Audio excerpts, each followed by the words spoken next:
All right, well, good afternoon, everyone. Welcome back to the Kauffman Center. I'm sure most people in this room today spend a fair amount of their day online tweeting and feel like they know our speaker today, Evan Williams, quite well already.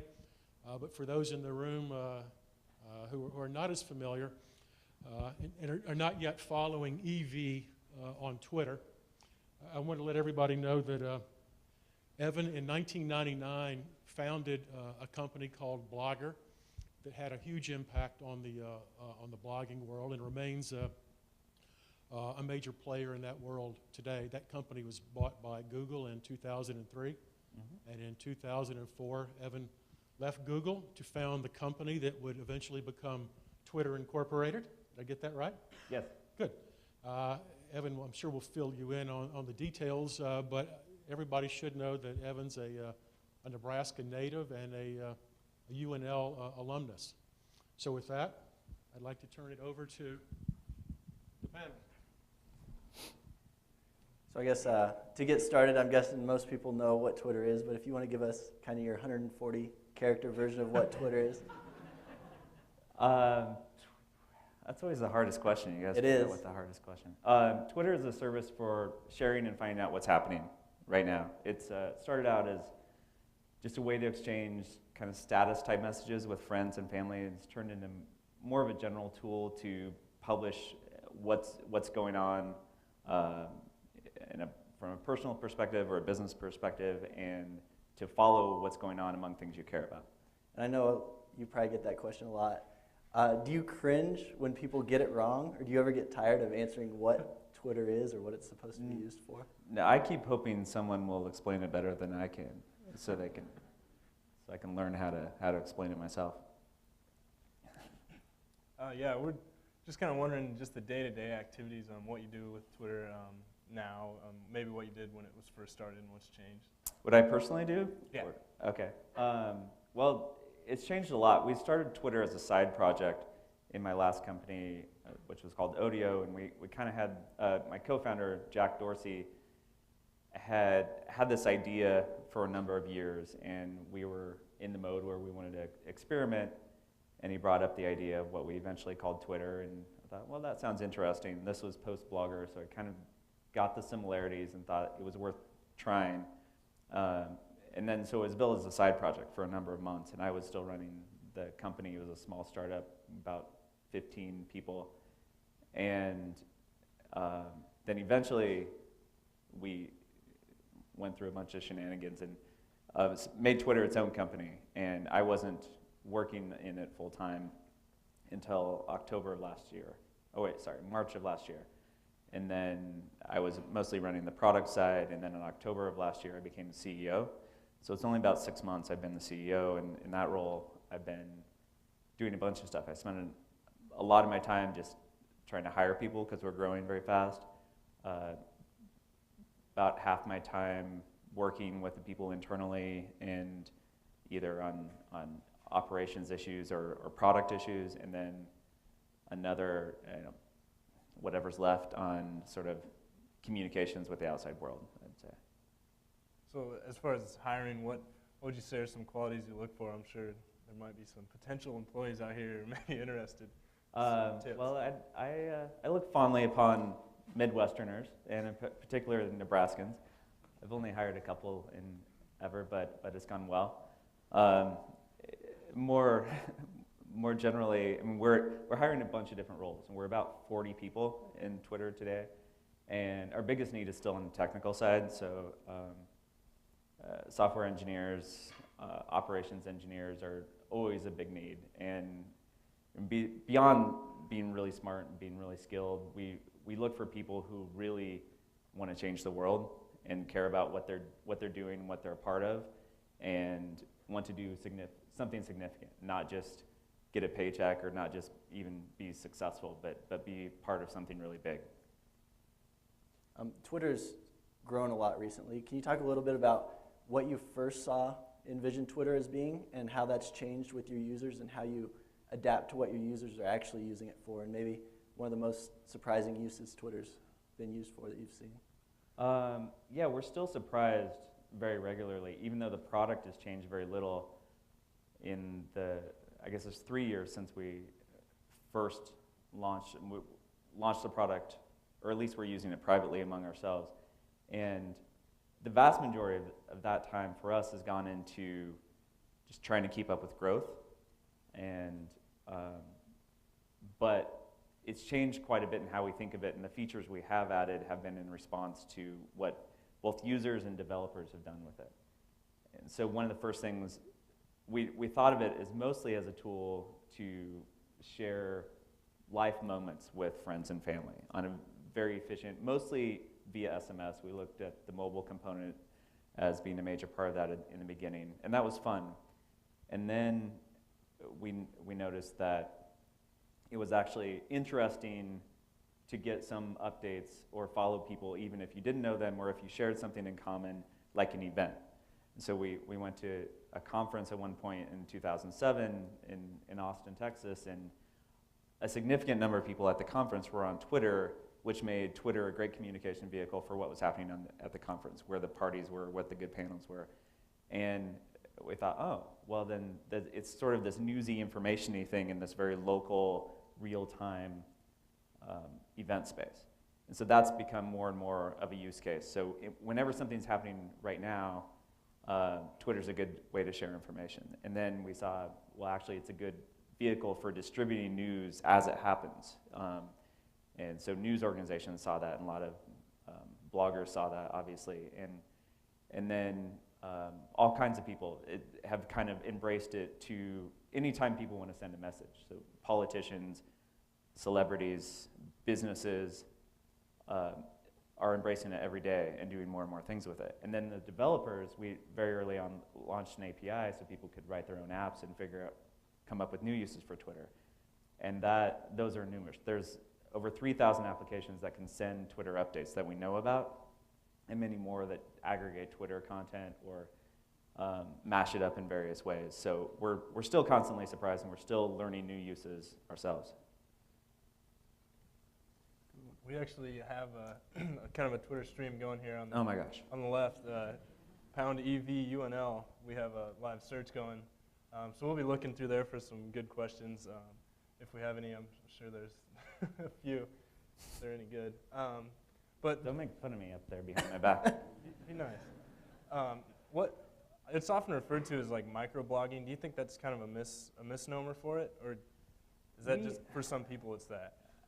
Microblogging is a term that makes a lot of sense, but it's not one that we've ever embraced as a way to describe it. First of all, it presumes an understanding of blogging, which, while a mainstream term, is still hard to define itself.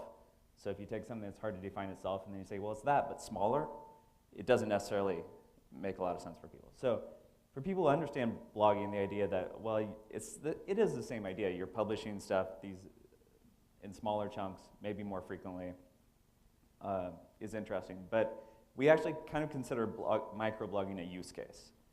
And so people use it for that. And then there are people who don't really think of it as that, more of a communications tool.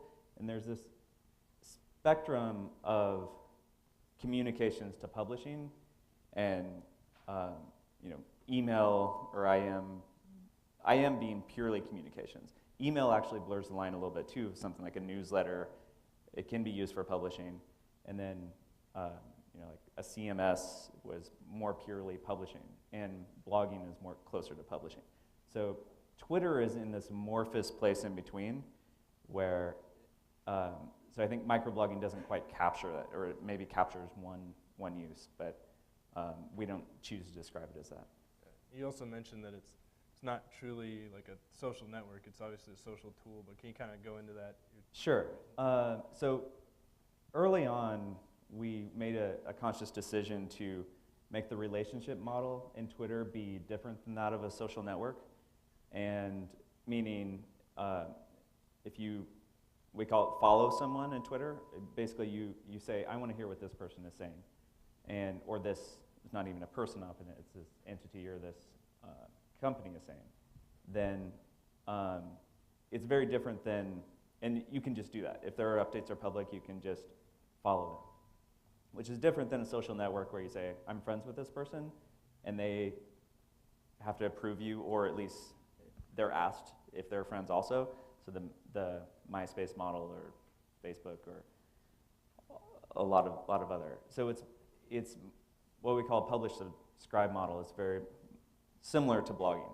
And what that allows for is different types of communications. So if you're a well-known entity, may have hundreds of thousands of people who are interested in what you're saying, doesn't mean you have to be interested in the hundreds of thousands of people back. And we did that for a couple reasons. One is to remove awkwardness from the model. So we always hated in social networks where you get the request, are you my friend, yes or no? It's like, well, yeah, I don't want to say no, but I don't really care what you're doing, but it's fine if you see what I'm doing. So we just didn't want that sort of construct in there. And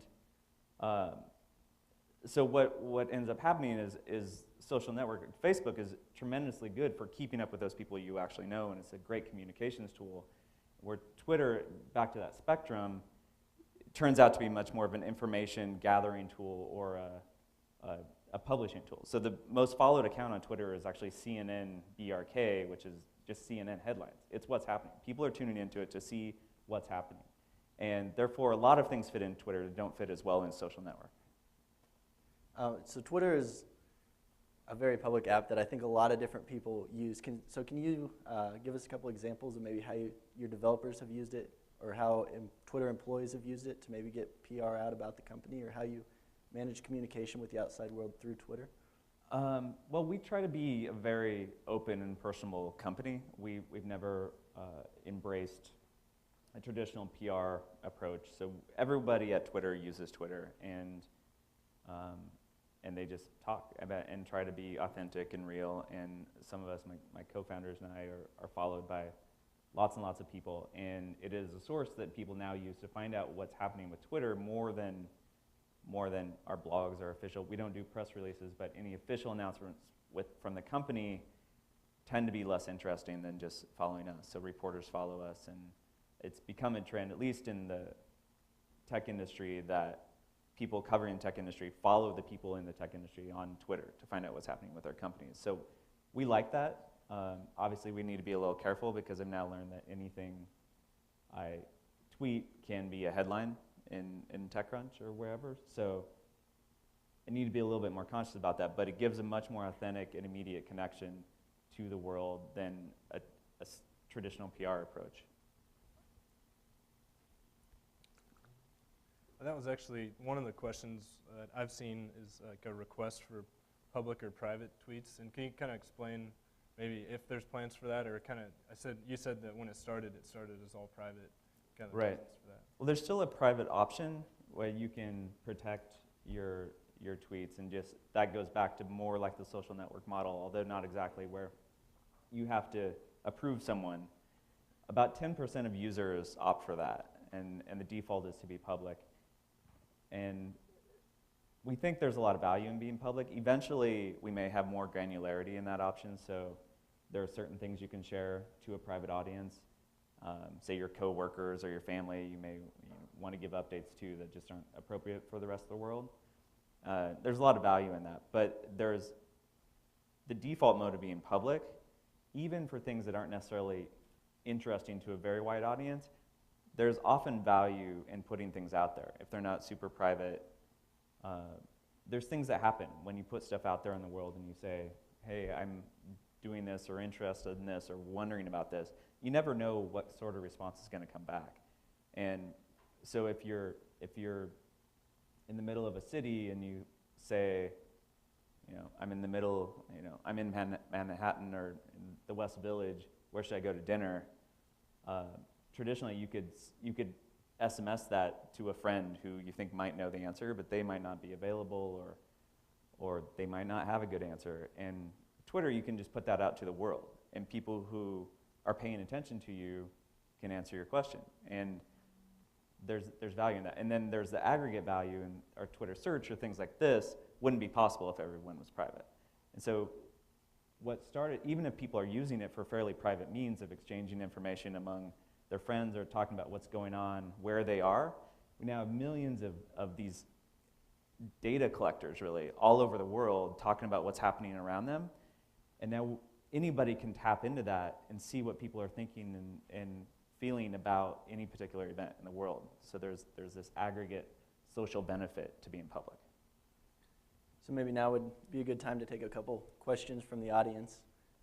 Jared, if you want to get someone ready to go, we can start with one off the screen up here. I don't know if you see one, Nate. There was one that was just up there a little while. The question is, can fail whale merchandise keep Twitter ad-free? I don't know. It's a semi-serious question.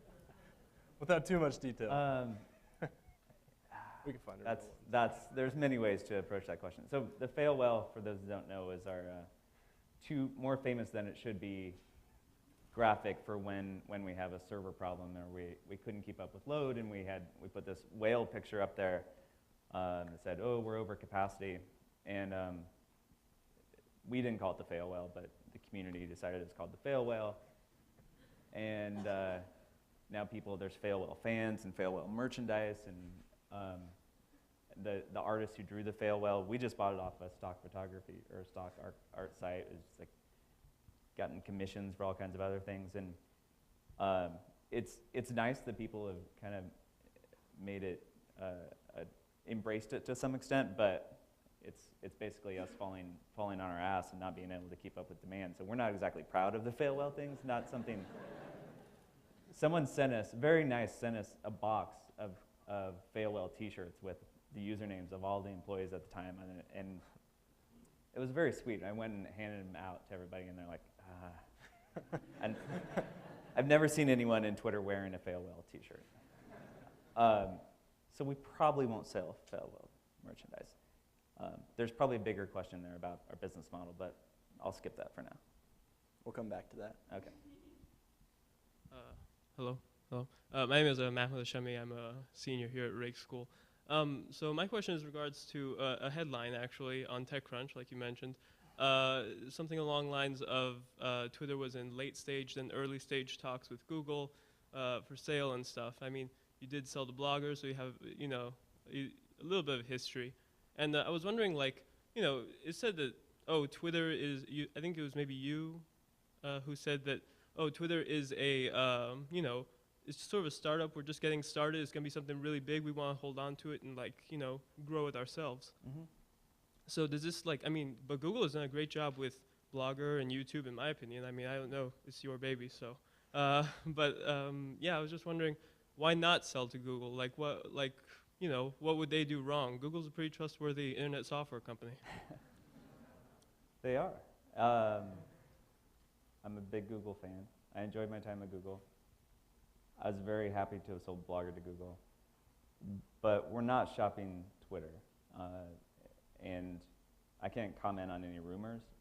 You can never comment on rumors, whether they're true or not. If they're not true, then people know when they are true and you don't comment. So I can't say whether that's true, but just philosophically, we are trying to build a real company. And what we very firmly believe about Twitter is, you asked the question, why not sell to Google? I would approach it as, why sell to Google? Or why sell the company now? Because there are basically three reasons to sell a company, in my analysis. Either you get an offer that captures the upside of the opportunity you're working on, discounted for risk and time. So some ideas of some companies are potentially multi-billion-dollar companies, and some are maybe not that big. And so from a purely financial perspective, if you get an offer that captures quite a bit of what you could accomplish if things went really well, then that may be a reason for the people involved to sell. A second reason is if there's an imminent threat. So if you look at a case like PayPal or YouTube sold to Google, got a tremendous valuation, but maybe it wasn't a huge valuation for what they're doing. They're reinventing television. That's a multi-billion-dollar industry. They get sold for $1.5 billion. Was that a good deal? Obviously, they came out well, but the thing about YouTube had an imminent threat. They had out-of-control costs and were getting their pants sued off. Going to a corporate parent made a lot of sense in that case, probably. I'm not speaking for them, but PayPal was in a similar situation where they had already gone public, but they had fraud issues, they had regulation issues, and they went to a corporate, and also eBay, a lot of their business went through eBay, so they're somewhat vulnerable, and eBay is vulnerable to them, so there's a perfect match. The third reason is personal choice, and all these can be combined and be weighting factors, but sometimes the people involved who need to drive the company feel like selling. They either are tired or like the idea of going to a big company. And this definitely applied to me when I sold to Google before, is Blogger still had a lot of upside, but I had been running it for about 4 years and thought not only would it be nice to kind of not have to worry about payroll, and was bootstrapping it at the time, but I thought going to Google in 2003, I had no idea what was going to happen with Google, but I knew I could learn a lot from Google. And I knew, like, I wanted, for Blogger to reach its maximum potential, I thought Google would be a great place to be. So until one or multiple of those reasons apply, that's kind of the analysis I would go through. And so far that hasn't applied to Twitter. And most excited about doing something very, very big, and not only creating a multi-billion-dollar company, but affecting the world in a huge way, and millions of people in a huge way. And I think independence is very valuable in order to do that. Thank you. Before we ask any more questions, apparently there was someone in front of the screen and the sound dropped. So if people watching the webcast can hear this, can you tweet so that we know the sound is back? It's another use. Are there any more questions in the audience right now? Hi. Almost a year ago, you acquired Surmise, and I was wondering if you plan on acquiring any more companies like that, like TwitPic or something, or leaving them independent. We might acquire more companies. I can't comment on TwitPic. TwitPic is great. There's one guy in Oklahoma, actually, that on the side built TwitPic, which, for you who don't know, is the easiest way to share pictures via Twitter, and it's built into a lot of the apps. And we love that guy. We love what he's doing. More generally, we may acquire other companies. Surmise was it was a great move for us. They brought perfect product integration we want to build into Twitter. They brought talent and technology that it was kind of the trifecta in terms of an acquisition for us, and they're a great cultural fit, and the CTO of Surmise and now heads all of our engineering, is doing a great job. So if we saw other opportunities like that, we'd definitely do it. It's a great way it's risky, but it's a great way to grow, I think, and to add capabilities. But there's nothing, we don't have any broad mandate to buy, TwitPic or any particular Twitter ecosystem company. We think the vast majority will remain independent, and that's better for them and us, probably. So you see a value in kind of letting them be independent? Absolutely. I mean, the beauty of the ecosystem, and if you take, say, the clients, the desktop clients, it's great for us that there's a thriving competition and market among desktop Twitter clients. There's dozens of them. There's probably a half dozen that have quite a number of users, and they're actively competing with each other. They're all adding value to Twitter, and it's not costing us anything.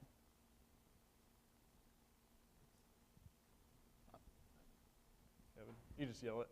Yeah, sure. Can you kind of compare and contrast your experience starting on Blogger versus starting on Twitter, and some of the lessons you've taken away from those two experiences? They're really different for me, but a lot of it's hard to know if the differences come from the company and the idea or personally. I mean, I started Blogger 10 years ago, and that, I still, in 10 years from now, I'll say I knew absolutely nothing now, but I feel like compared to 10 years ago, I know a little bit more. And so there's, experience counts for a little bit, and I'm screwing up slightly less now. I also have a lot more balance in my life, and so personally, it's a very different experience. I'm not struggling as much, but the struggle is good. The fire in the belly and the staying up all night and the just hallucinogenic optimism that Blogger was going to work, despite all odds, suggesting that it wasn't, especially once we ran out of money and the dark days after the internet bubble burst. I was very alone. Like there was a year in Blogger after we had raised money where I was the only employee, and I was keeping the service running and having to do everything myself. And that hasn't happened in Twitter. Seems unlikely. If so, then we're in trouble. So personally, it's a very, very different experience. And but there are a lot of similarities, and there are some sort of constants that I learned in Blogger that are very useful in Twitter, like but more along the product lines and the creating something that people want to use and respond to, and those lessons are very valuable. Not to mention that the products have a lot of similarities. There's lots of other differences, but I could ramble on about those. To kind of switch gears here, I saw we had a question about scalability. Twitter has had some problems with downtime, and it has grown extremely fast. Mm-hmm. Has this been due to scalability, and what have you learned about scalability that you would design with it in mind, or what would you have changed from what you did do? Yeah, we've had a lot of problems. What you realize, and what I never realized before doing Blogger, we had scalability problems with Blogger, and it was a fraction of the size. But and what I didn't realize is when you develop this type of app, all of the challenges come down to scalability. It's every problem. It's easy to figure out features. It's relatively easy to. It's hard to do really good user experience design and create an idea that people respond to and keep them happy.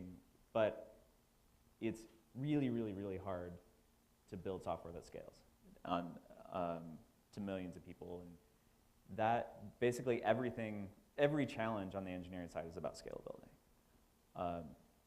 So I'm no expert on it. I'm not qualified to comment on scalability, basically, other than seeing the pains of it and being in the middle of a company that does it. And it's tricky because Twitter started out as a side project. It was built on Ruby on Rails. Ruby on Rails is great for building things really quickly.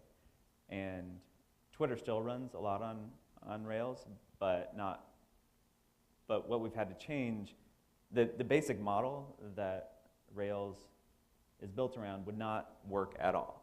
And so does that mean we should have done it differently from the start? In retrospect, yes. But if you build something and you worry about scalability too much in the beginning, then you'll probably never build anything interesting because you're optimizing for the wrong things. If you have scalability problems, you're lucky, but they suck. So the biggest thing, just sort of as a rule, is it comes down to decoupling things. Rails is very monolithic, so it makes it very easy because everything's one big thing, and everything's all kind of wrapped up together, and that's what doesn't work. And it works at multiple levels. So in the company now, we're still a small company, but we're finding that we need to break things up. So instead of having one team of people who build features, and there's front-end engineers and back-end engineers and a database guy or whatever, we have to break those up in teams. So we form like a mobile team and a search team.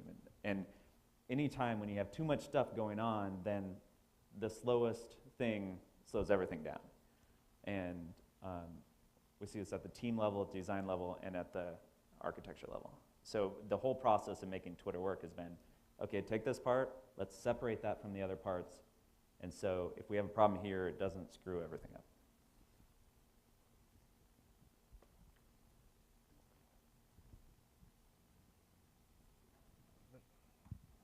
Without advertising, how exactly do you make money with a website like Twitter? Well, there's very generally speaking, the other way to make money besides advertising is to charge people to use it. There's probably three really general ways. Advertising, so you put something in front of users that people want that audience. 2, you're actually charging people to use it. Or 3, there's some secondary effect that you can make money from. So there's LinkedIn, for instance, makes money in a few different ways, but one of those ways is by creating a job advertisement. I guess that's advertising. But take a theoretical company that collects a lot of data from users. They might go sell that data, and maybe it's not in a scary way, but maybe there's some data that everyone's creating, and there's a market for that data, and it doesn't affect users and doesn't personally identify them. That would be a third way. So very generally speaking. But we may do, advertising though, I think is, I don't know if your question was assuming we're not doing advertising, but advertising is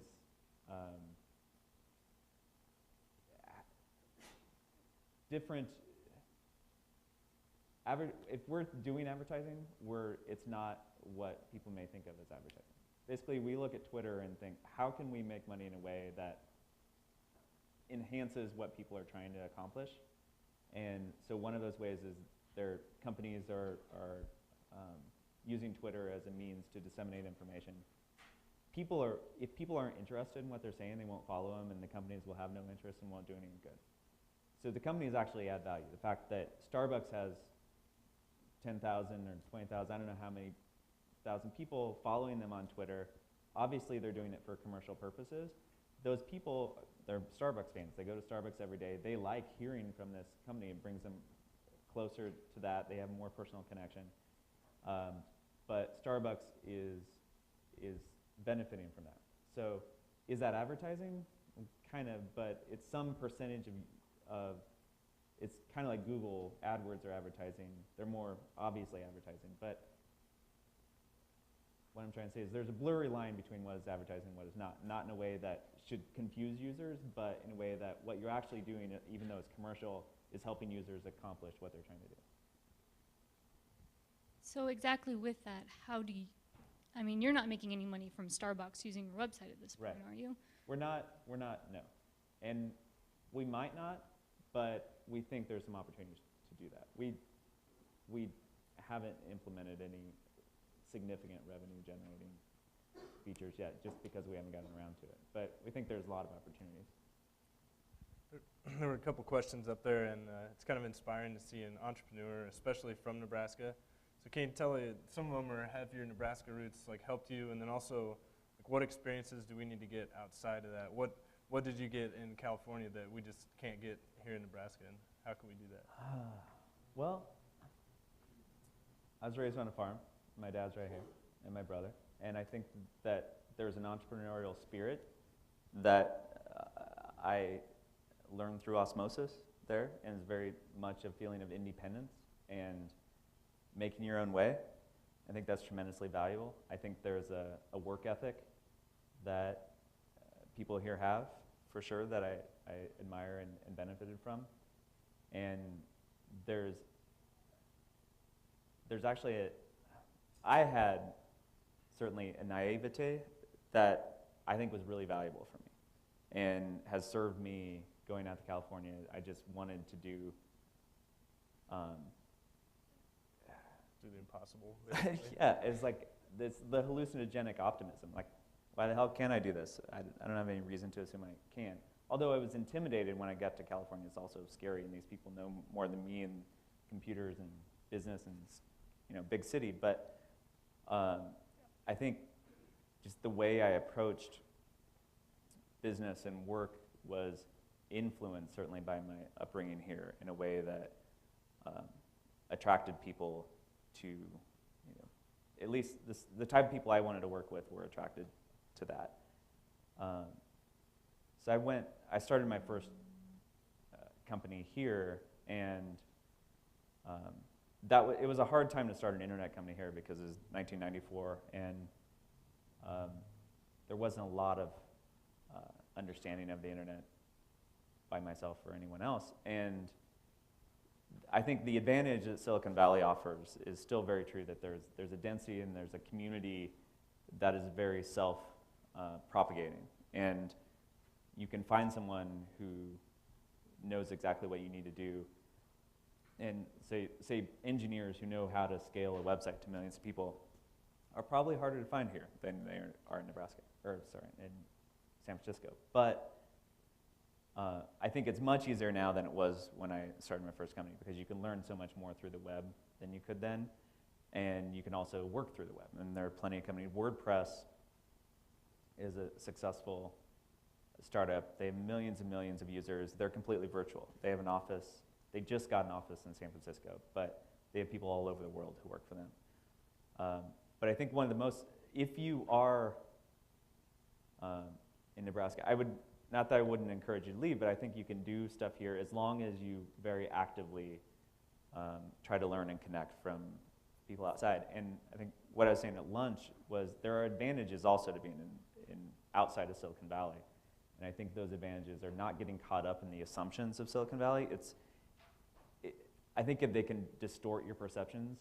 So if you want to start a company and do well, it doesn't mean necessarily that your model is Google or your model is Blogger or something that sells to Google. And the vast majority of companies, that doesn't necessarily make sense for. There's e-commerce companies, there's all kinds of companies that could be built and will thrive on the web and won't necessarily get bought, or they just don't need venture capital funding.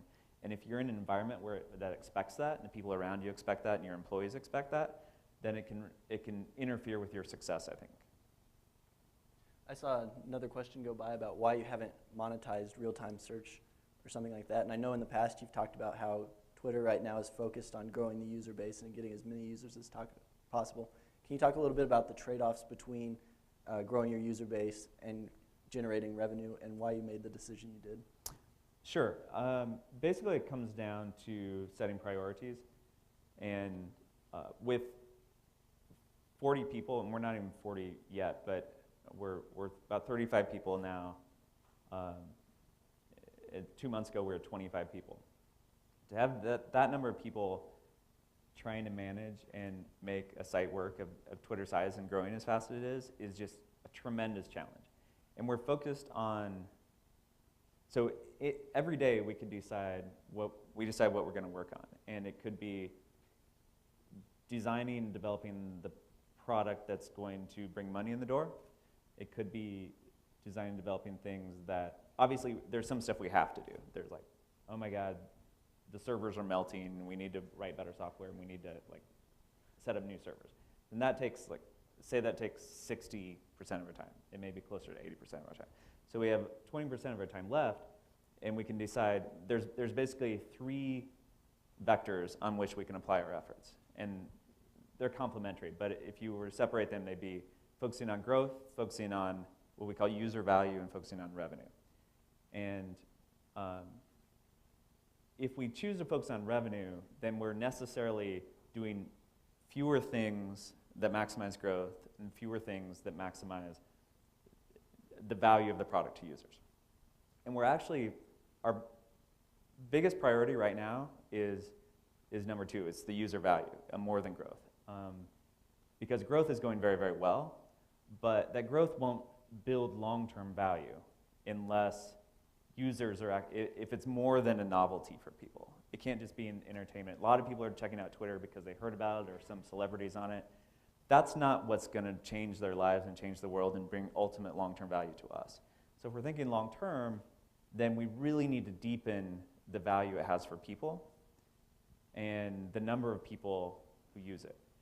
And so if we didn't have money in the bank, we'd have to do the revenue thing.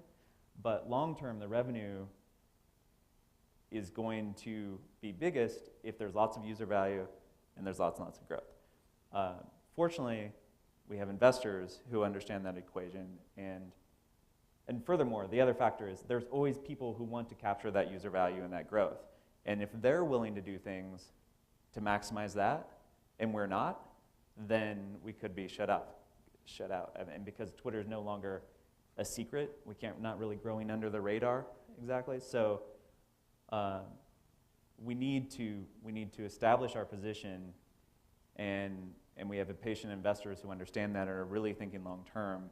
So we'll get to the revenue stuff. It's just but the long term bet is that there'll be more revenue, more company value if we don't rush that.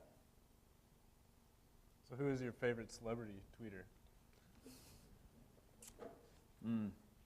Well, I can't pick favorites. Well, There, some of your favorites. Or who does it best? Shaq does a tremendous job. He's really fun. If you haven't followed Shaq, he saw someone impersonating him on Twitter, and they were doing a pretty good job, but he's like, I can do better than that. I can be Shaq better than this guy. So he created a username. He didn't even complain about the impersonator. He just created a username as the_real_Shaq, all in caps. And he just started Twittering, and he's a very funny guy. And he's gotten so into it, and he loves his fans, he loves connecting, and he has like half a million people following him. And he does stuff all the time, like, I'm in this mall. First 2 people to touch me get free tickets to tonight's game. And people do it. And he was in a restaurant. There's a blog post that someone wrote about. They saw Shaq on Twitter, and they were debating, is that the real Shaq? I don't know. And Shaq said he was going to a particular diner. And he's like, well, and they lived in Phoenix or wherever he lives in.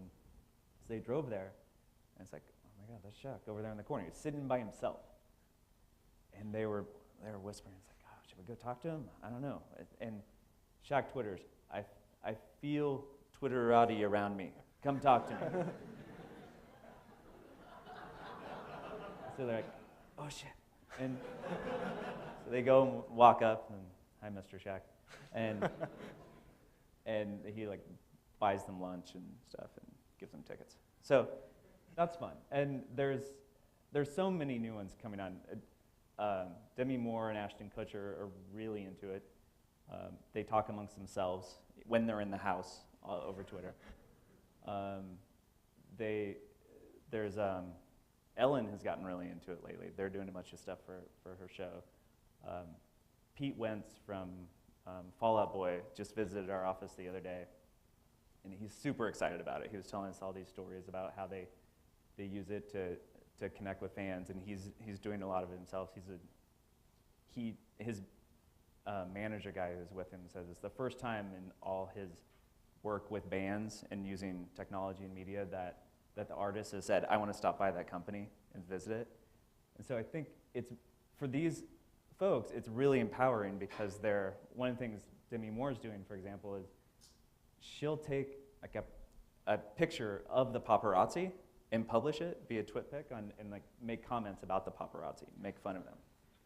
So they're finding it really empowering, I think, to actually take control of their story. And it's connecting with fans as well as taking control of their own story.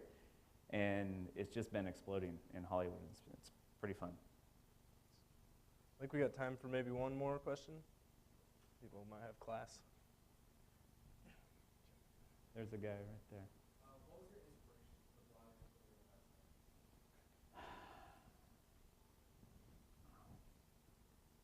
Twitter? I honestly don't know. I just like things. I think the things that I've been successful at are things that I just wanted for myself. And there are other people who can analyze a market and talk to people and think, well, there's a hole in this market here, and we can do a better job of that. And I just thought, well, this might be fun. And I didn't invent either Twitter or Blogger. I just thought, well, people might like to do this, and I like to do this, and what would make it better? And there's inspirations in terms of companies. I mean, I was always just wanting to build things that people liked, and there's all kinds of inspiration when it comes to software and design and companies. I can't name any particular one or ones, but I mean, Google is certainly an inspiration for Twitter today. And everything they've done from the ethos of the company to their scale and their impact is tremendously inspiring on the company level. I've tended to do things that don't really exist yet with Blogger and Twitter, so it's hard to, from a product perspective, there's not really direct inspiration. For like a final thought, what's your, and probably 140 characters or less, obviously. What's your last advice? What's your last tweet? What is it going to be? It's a tough one. Well, yeah. I feel the pressure to be profound, but It doesn't have to be. I mean, I think it's, if I were talking to myself when I was in school here, I would just say, go with your gut. That was less than It 140. fits. All right. Let's all give him a round of applause. Thank you for coming.